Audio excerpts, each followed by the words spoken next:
Welcome to the Coach G Show live here on Thursday from my house and the Tiger Field House. I'm Charlie Duckworth, joined alongside the big, beautiful beard of Coach G.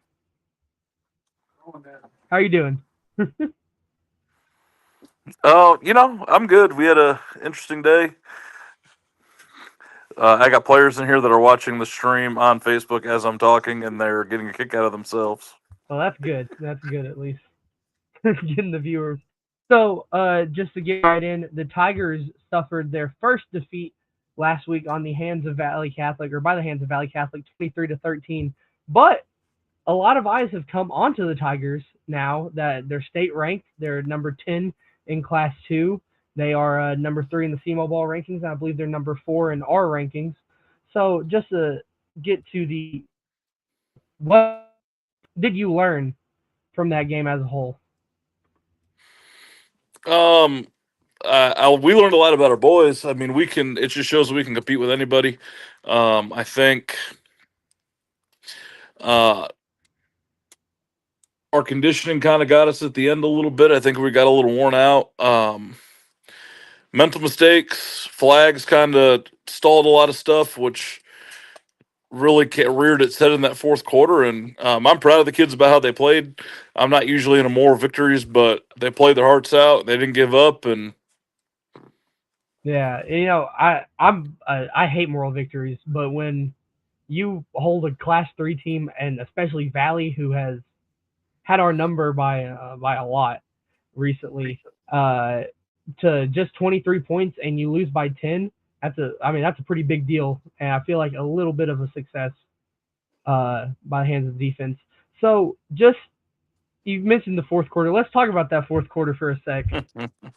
Let's talk about the you jumping up and down on that sideline. So you have the floor. Just give us a speech. How was that experience?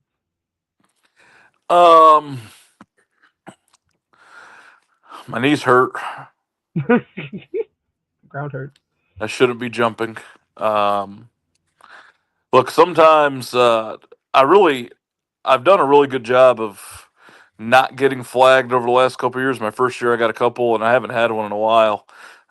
My babysitter didn't do a good job. Shout out to Zach Pender. Um, but something happened on that play that I'm not necessarily want to get into on the air.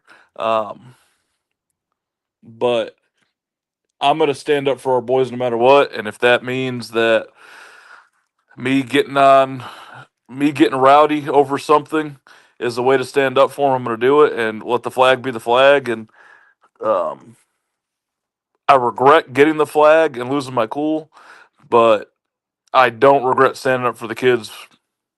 So Yeah. I probably should have taken a different approach to it, but hey, And sometimes you just gotta get the emotions out. I mean, I talked to you after the game, and you seemed like you just spent 3 years being happy. Basically, you were just smiling. Oh, well, we still got 4 games to go. And the so thing is like it's not like it was a district championship or anything. It's a midseason game. I don't want to devalue a game by any means, but um, it's also week 5, yeah, we've got a lot of football left to week play. I four. think we learned a lot from the game, and we saw some grit out of our boys, and I'll take that any day of the week. I mean, again, I'm not big on moral victories. We lost the game, faced a lot of adversity within the game, and I didn't help things with my nice little 15 yarder. Uh, but um, I'm happy with where we're sitting right now. Yeah, and just to get into it before we go on to Scott City and homecoming this week, our player of the week, quarterback Jared Hudgens. He had 11 for 17 passing, had 177 passing yards, a touchdown, interception, then a rushing touchdown on 24 rushing yards, and a tackle and a few punts. So you have a quarterback that can get it done in the air and on the ground. It's an advantage that a lot of teams don't really have around here. Yeah, Jared's growing into that spot. I think he's finally starting to take the reins a little bit more as the season goes on. It's kind of cool to watch him progress into that spot. our wide receivers did a great job. I mean, what his throwing touchdown. I mean, Josiah turned like a routine hitch into a 70-yard touchdown, so that was great. Um, and then like he's starting to. I think he's really got a good handle on using his offensive weapons the best he can, and he's done a good job managing games. Done a good job stepping up and being a leader. And I think um, the fact that he runs so hard is a benefit. I mean, you think about it, you got to defend four wide receivers, a Sammy and a Jared. Yeah, Um, so it adds a different complexity to a defense coordinator's day. I know, like when Coach Treese comes in with a big old packet of scout plays, it's you know that someone walked into an offensive or a defensive day with a big old scout of Crowsville scout plays, which is kind of what we want to be. We want to be expensive for other people, um, and I think Jared allows us to do it. He's done a good job thus far. yeah, and it really helps too when you have a quarterback that can just take contact and keep on going. I mean, that touchdown run he had was, I thought he was down like 3 times, and he kept on trucking through. Yeah, he did a good job.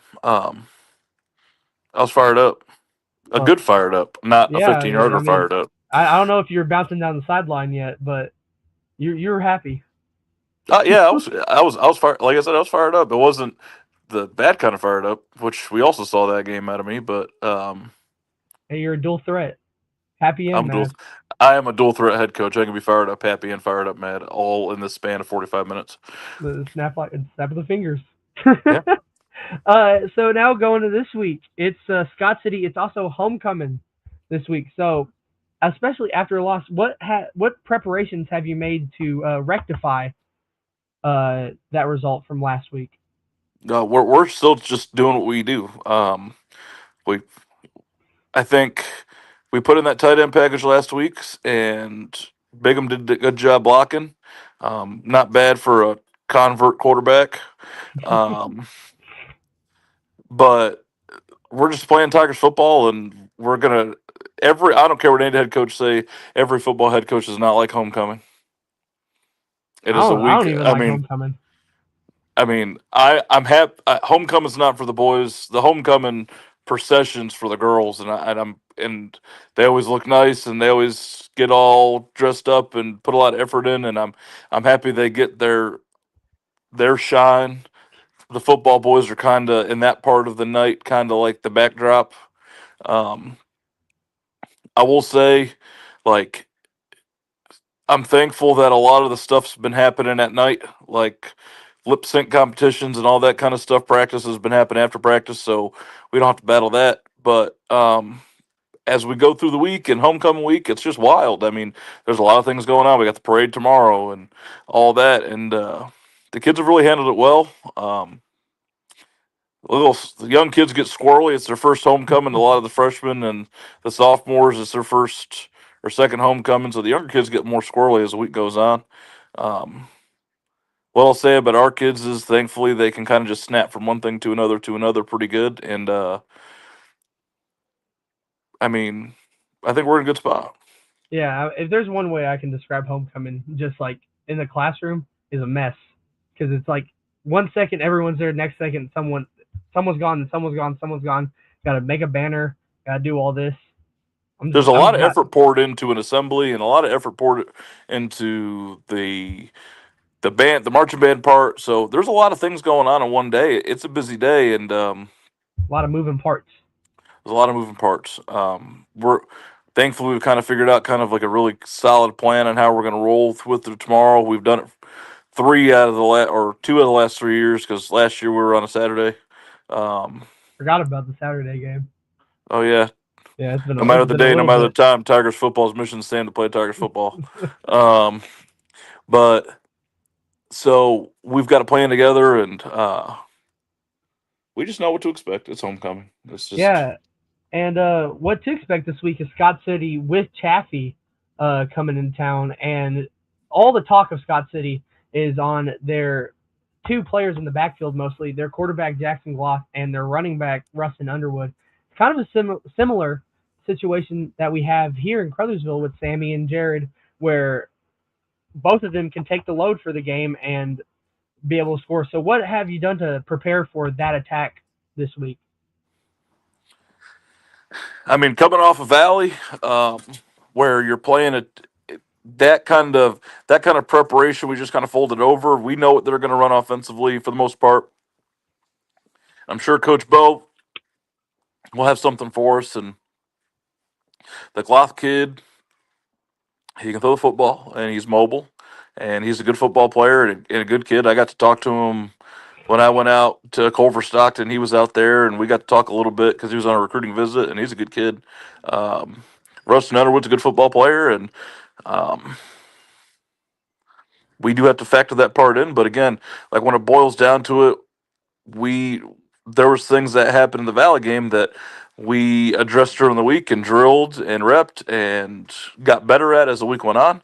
Um, and when you, as the season goes on, you start compounding practices and growth in this area, in this area, and in this area, it just starts to prepare you for pretty much everything. And um, offensively, we wanted to hone in on a couple things. So I'm pretty happy with our preparation for those two boys. I know they're going to come.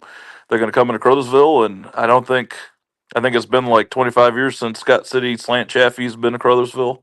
Um, we have an electric environment, which is awesome. We have the best fans in Southeast Missouri. I don't care what post or poll or online vote there is. Crothersville's got the best fans in Southeast Missouri, I and the think it Boot showed Hill. last week. Yeah, and the Boot Hill definitely. Um, so it'll be fun. It'll be a fun environment. Yeah, and I mean, just add into the fact that it's going to be homecoming, so there's going to be families from everywhere coming in to just see everything. And I mean, next week it's senior night, so it's going to be another big, packed out game, the last home game of the season. But Senior night against the other guys is always a great game. yeah, it's going to be a fun time. But that's next week. Focus on this week. So, you have any last? I don't want to say last words. That would be too scary sounding. Do you have any final remarks to say? Any words of wisdom? Any motivational terms before I promote these last couple things and we get out of here? I'm proud of the kids. It's going to be a busy day tomorrow. We're geared up for it. We have a plan for everything. We're excited to play at home again. Um, Remember, we spent all that time on the road the first part of the year. It's nice to be settled back into Hopkey Field. Yeah, it's weird getting to the field at like 6 and being fine, not like having to rush stuff.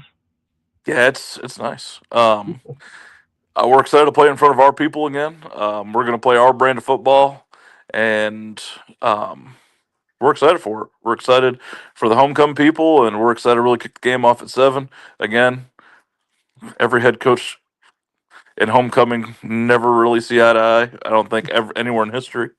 But I'm happy for the girls that are going to be able to be the center of attention, and they deserve it. And I'm excited for them, and we're excited for the game, and we're going to go out there and play Tiger football. Absolutely, we're gonna go out there and play Tiger football. So thank you, Coach G, and let's get this promotion stuff out of the way. So tomorrow night it will be a doubleheader of things on the Boot Hill Sports Network at 6 p.m.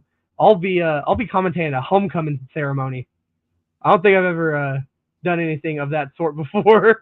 So we're going to show the crowning of a new homecoming queen at Hopkey Field at 6, and then we'll get off of that. And at 6:45, it will be the pregame show as the Scott City / Chaffee Rams come here and travel to Hopkey Field and play the Crothersville Tigers on the Boot Hill Sports Network. I'll be on the call. Gavin will be moving the camera around and yelling at me whenever I say something wrong or if I miss something.